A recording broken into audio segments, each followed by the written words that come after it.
Hey Arcaders, Ray the Arcade Guy here from the ArcadeArchives.com, and today we're going to talk about something I brought up in one of my quick bites on TikTok, which is the supposed acquisition or sale, or however you want to call it, between Arcade1up and Basic Fun.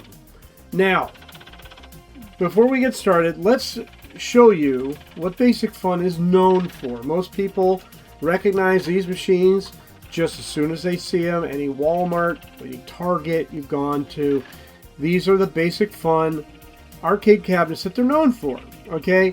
And I love them because of that quick fix of nostalgia that you want to get when you look at it, okay?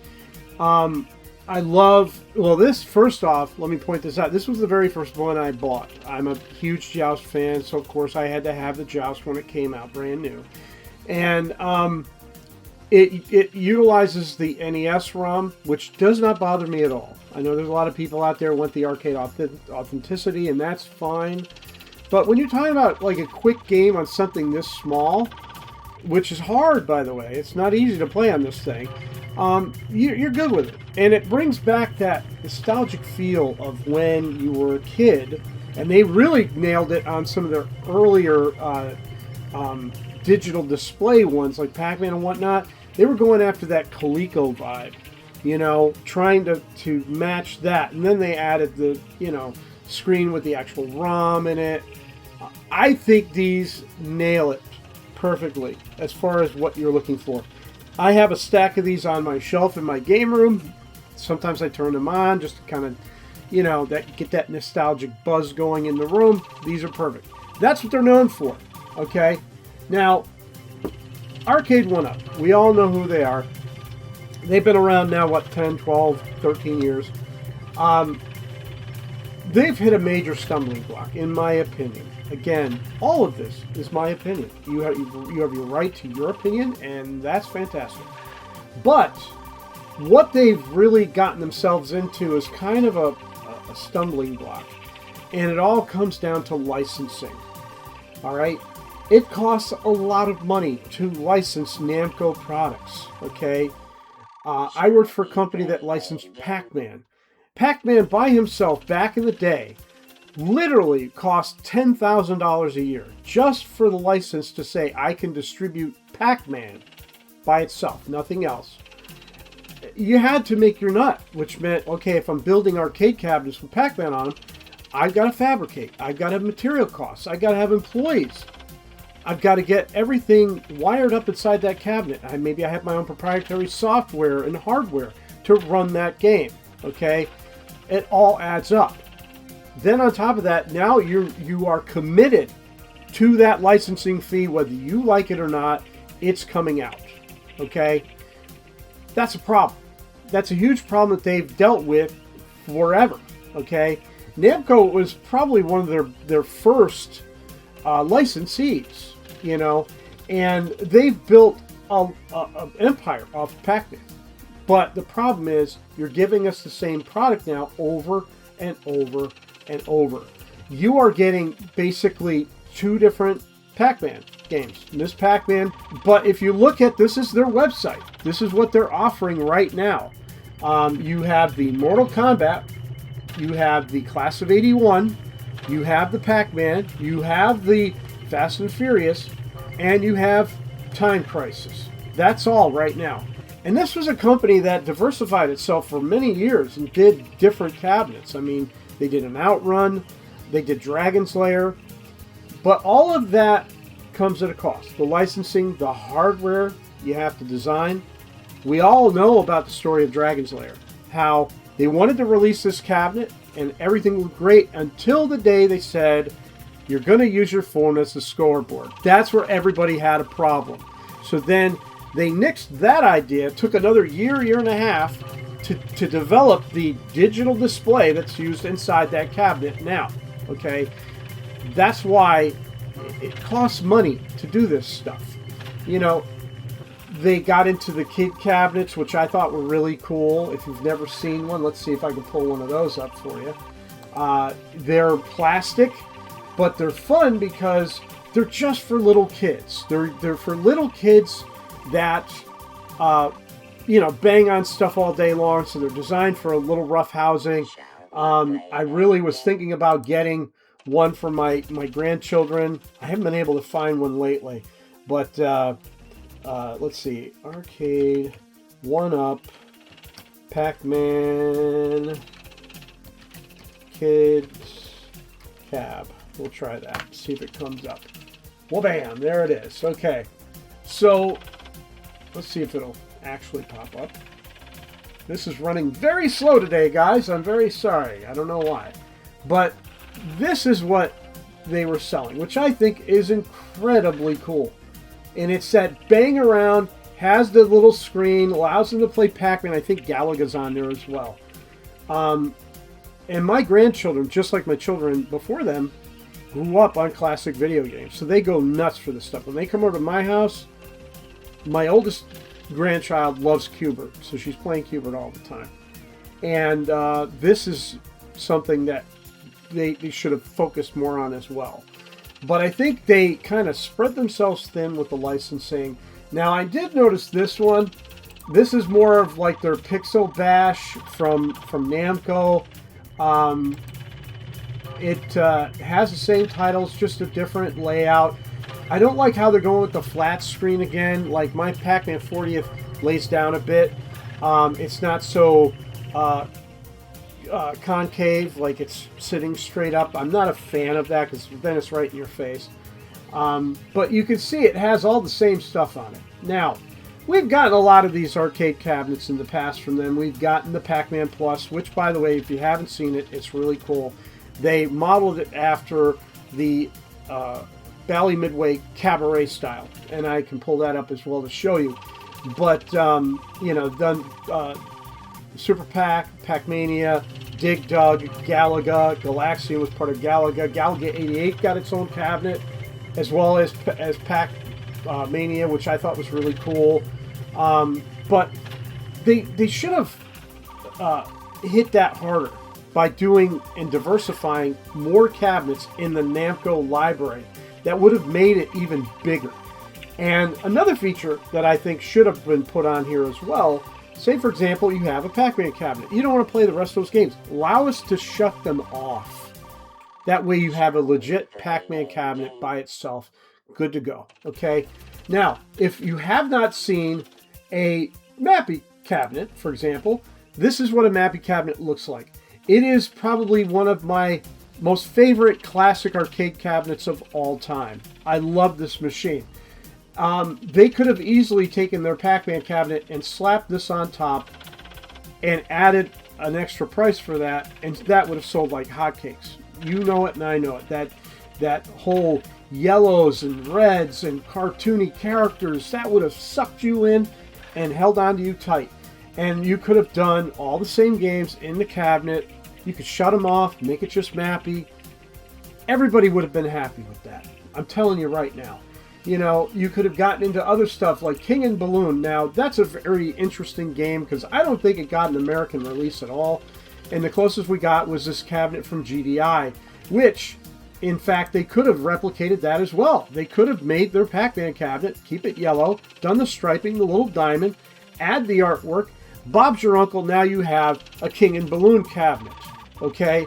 I know that seems minor, but it adds to the longevity of their games, you know, their legacy. And imagine if you were able to have all those Namco cabinets lined up one after another in your game room. You would have gone crazy. You would have bought them all. We all know it. Okay?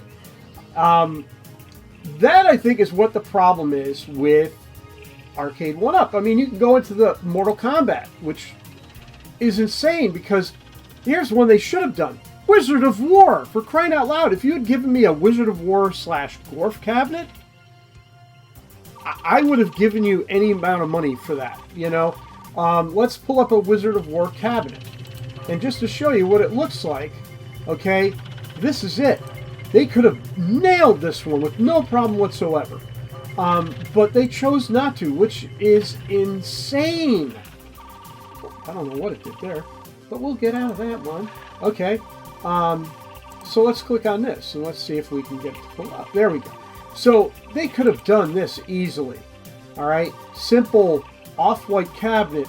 Give us the artwork from Wizard of War and maybe half Gorf, and you would have had a winner. A winner. Okay, you didn't have to have the trigger control on it. You could have, but you didn't have to. I mean, you could manipulate it in a way that maybe put it in the center for Gorf. It would have been really cool if they had done the artwork. Okay, so if you've never seen a Gorf, let me pull up Gorf here real quick. I'm going to pull up Gorf because you're going to dig this. If you've never seen a Gorf cabinet, there were rankings, okay? And the rankings would be displayed on the screen. Actually, I'm going to show you this one better because you can see it up close and personal here. Let's see if it'll open it up for me. There we go. Not a great picture, but you can see it gives you a space rank. Now, what would happen is each one of those would light up indicating what level you were on as you completed each round. So, for example, when you go through all the levels, that round's over, you would get a new ranking. And that corresponding light would come on as like it was a real control panel. I mean, that's the kind of thing that they should have done from the get-go. That would have sold everybody on it. I mean, it would have sold everybody on that whole project. Insane that they didn't do that. I would have paid for a Wizard of War Gorf, or even just separate, make separate cabinets. Do a Wizard of War and do a Gorf. Add both games to both cabinets. Everybody's happy. Everybody's happy. That I think is the mistake that they're making. They have the rights to these licenses, and instead of diversifying on a cabinet level, they're diversifying on a software level. And you're known for your cabinets. That's what you're selling. The games are inconsequential at this point. You're selling the hardware. That's what you're selling. There's a phrase in the movie The Founder, and if you haven't seen it, it's basically the story of Ray Kroc, the guy who buys out McDonald's, okay? And his lawyer finally says to him, you're not in the restaurant business, you're in the real estate business. And that's what's going on here. They don't realize they're not selling the software, they're selling the hardware. The software's just on it, okay?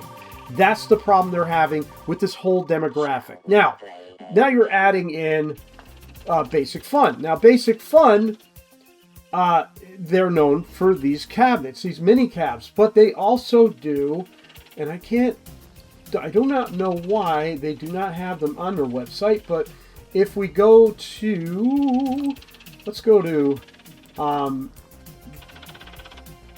Arcade Classics cabinets. This is where it gets a little wonky for me, and I don't understand why. But it's almost like they don't want to work together, but they're working together kind of thing. It just blows my mind that that's where we are with this. And I'll pull it up too. They've announced what's going on. Arcade1up was not wanting to say anything.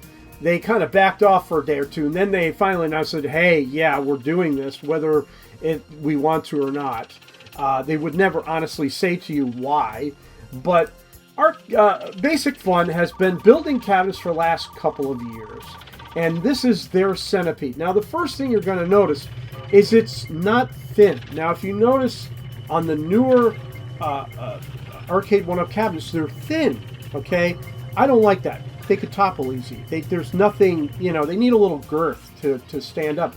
These are fully squared off cabinets, same artwork for the most part. Like, I wouldn't have done the Atari logo so prominent. I would have made it look more like the Centipede cabinet, bring that artwork all the way up, and then the same thing here. I don't need this. Like, I would slap black vinyl on that front, and that would have been fine.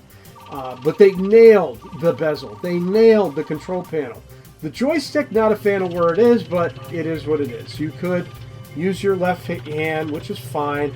You got the buttons, so that's okay. Then you have now they do the mini ones. Okay, this is their Tempest. Now, I've always said I don't like a screen that's completely up and upright. I don't like that. But I understand why. In this case, it's a matter of the way they designed the cabinet and the way they put the hardware in the easiest. I like the fact it's all one piece right here, comes down, and then there's where the problem lies right here. Is see, okay, you have the dial, but there's not much room. So this is going to be a tough play right here. Now, the smaller the cabinet gets, the more it's a decoration, okay?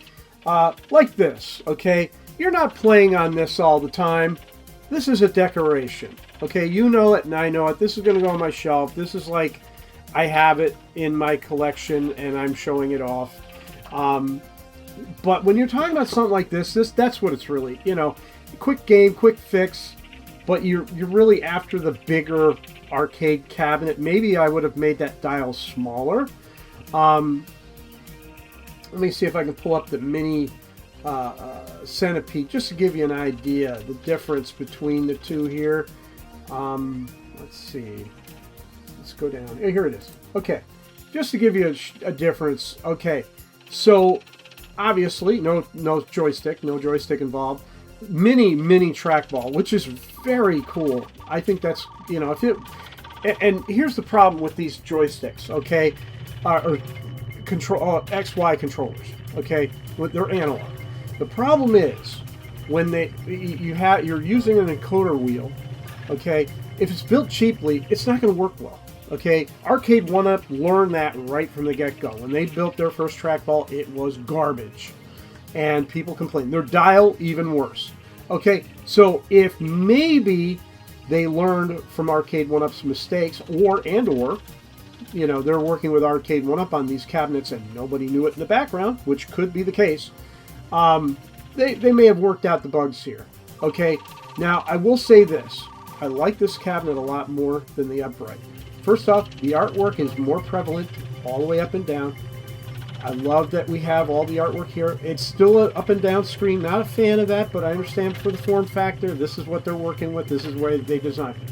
What I do like, it's so subtle, is that the instruction sheet is on the front of the cabinet. I love that. That speaks volumes. Every cabinet should do that right there. That's all they need to do. Don't put the name of anything. You don't need to have all the list of games. Instructions. Simple. Super simple. Now, does it play more than one game? I don't know. I've never played it. But it definitely looks like something I could pick up and play every once in a while and have a good time on it. So, kudos to them for that. I think it's really, really cool. Now, they also are doing WrestleFest. Now, this was a big title. Big title. And I guess Arcade1up tried for it for years. Didn't work out. And this is their mini. And I'm digging it. Now, I don't know if all the games are included on this, but see, again, I love the instruction sheets right there. It's so cool. It's like something you'd never think about in a million years, and there it is, okay? They're doing 3 different sizes. That's what I dig the most about this. This is their kind of medium-sized 2-player cabinet. I love the artwork, even the WrestleFest here, and I love that they're using the old WWF logo, sort of. I mean, you got the W anyway. You know, the artwork is very reminiscent of the WrestleFest that you would see on the side of the cabinet. And, you know, it was a Tecmos game, so Conversion Kit City, back in the day. You'd see these in Dynamo cabinets left and right, or, hey, I have an old Joust, I'm throwing it in there. But to see a dedicated version of this is amazing. I love it. Now, it does come with 5 games on it. It's going to have WrestleFest, Superstars, Super Dodgeball, which is a lot of fun. Big Pro Wrestling and Dogfight I've never played. Believe it or not, never saw these. So as a collector, I'd probably be interested. Now this is called the Ultra series, and I think the next step up is the Supreme series, if I'm not mistaken, which is this guy right here. You can see the attention to detail is spectacular. I love the beveled control panel. It's not just a square. They gave it angles. It's gorgeous. The bat top joysticks are beautiful. That's what you would have seen late 80s, early 90s. You know, they added the fake coin door, which I dig. That's one of the things I really appreciated about Arcade1up later on, is they did those dummy coin doors, okay? Now, originally they did nothing. They were just a false front. They were just there. I guess later iterations, you could hit the coin switch and it would coin up the game, which they didn't do it in the beginning. Why? That would have sold more cabinets doing that little tiny attention to detail. And that's the problem with these companies, is the attention to detail. They don't follow it, and they should, because this is what sells, okay, is those little things. But I love what Basic Fun is already doing. Their cabinets are more hardy. They seem bigger. They seem wider. I've heard the artwork is not great, but then again, it's the material they're working with and they're printing on. It's very basic. It's very Arcade1up uses the same junk, and unfortunately with Arcade1ups, it peels like crazy. Okay, my 40th anniversary has a bad peel on it, and I can't stop it. And I don't want to pull it all off and start over, but I'm eventually going to have to. And there are companies out there that sell a better product as far as graphics are concerned. But all in all, that cabinet, that's going to make them bank. That cabinet alone is going to... That was a big deal at Arcade1up that they could not get. They could not get WWE to release that at all. And somehow, Basic Fun, again, we don't know the whole story of, you know, how this is going about. Like, this little merger thing could have been happening for a long time, a couple of years at this point, because a lot of the telltale signs of an Arcade1up cabinet are present on the Basic Fun cabinet, so who the heck knows how long this has been going on. But long story short, I think Basic Fun, visually looking at the cabinet, have not touched one yet, and I can't wait to find one in the wild. I think they've got a solid cabinet. I think this cabinet will sell. Now, they also have the Star Wars cabinet, which I've heard mixed reviews about. There's a lot of people who are saying, I'm not sure about the Star Wars cabinet. But let's see. This is the Basic Fun Star Wars arcade cabinet.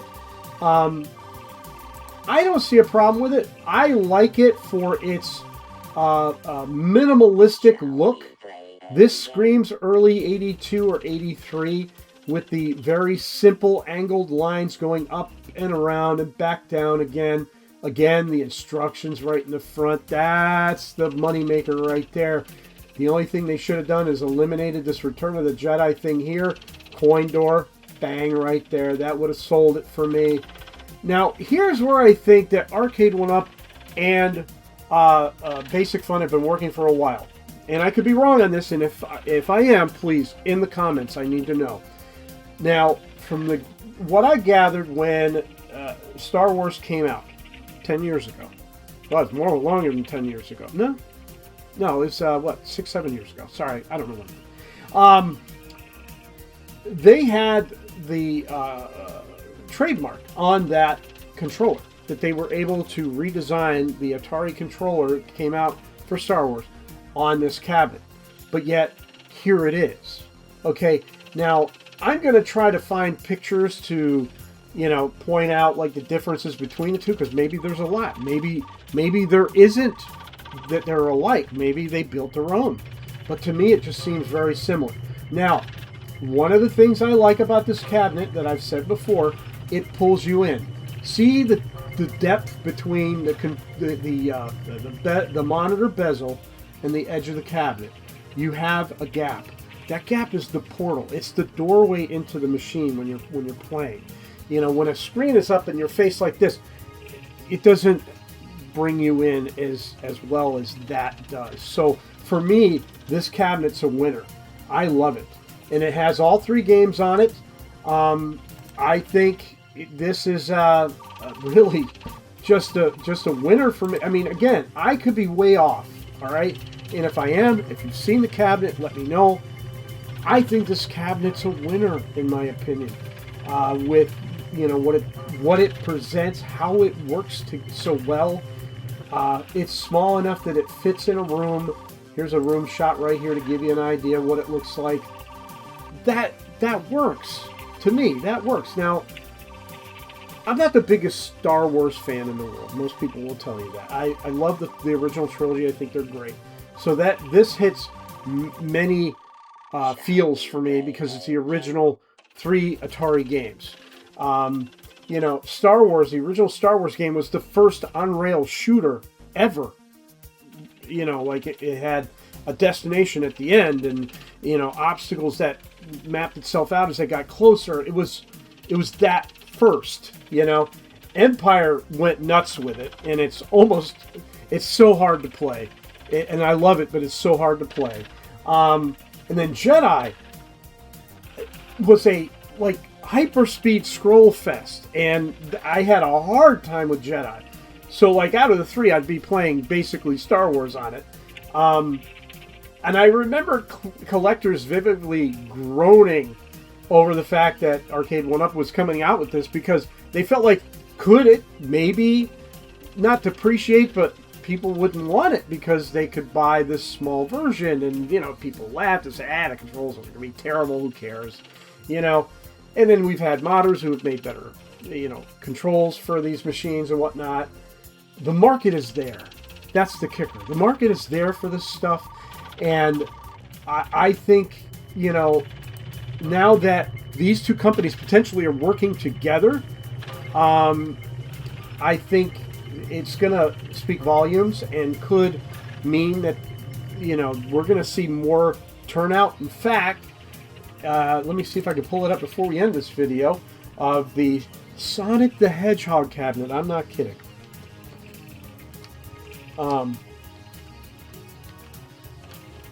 Not something I would have thought about, but who knows? It's out there. So let's see if it comes up here. Cabinet.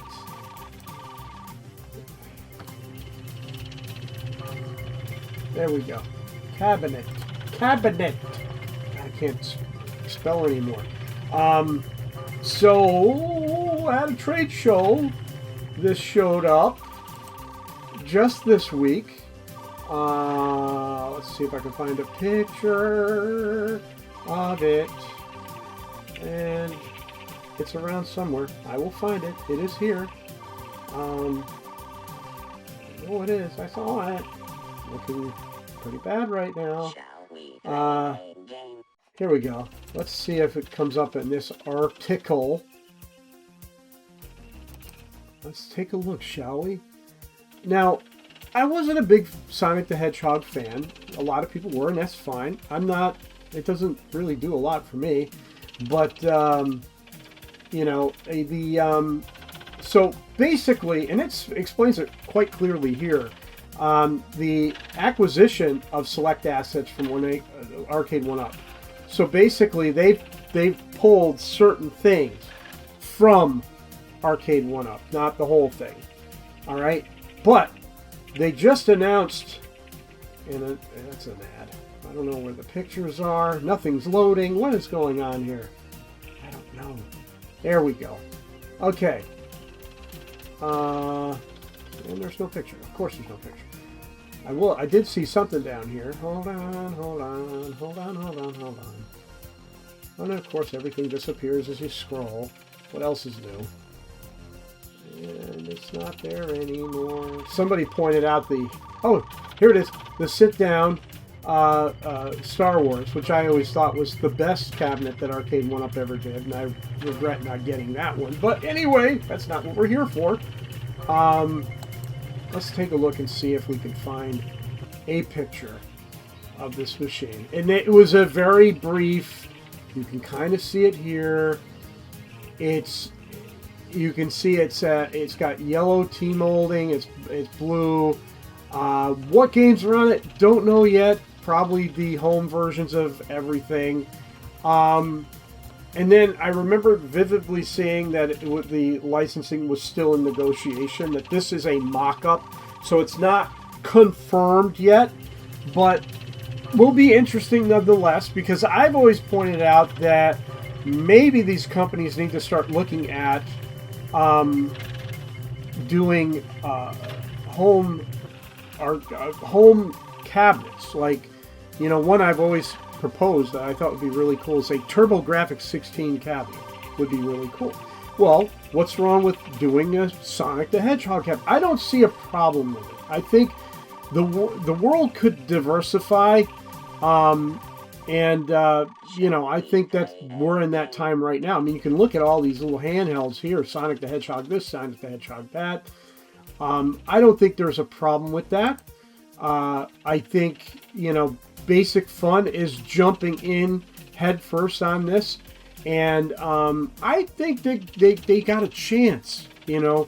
And I think if they make the right moves, they're going to take over where Arcade1up failed on their arcade cabinets. I really do.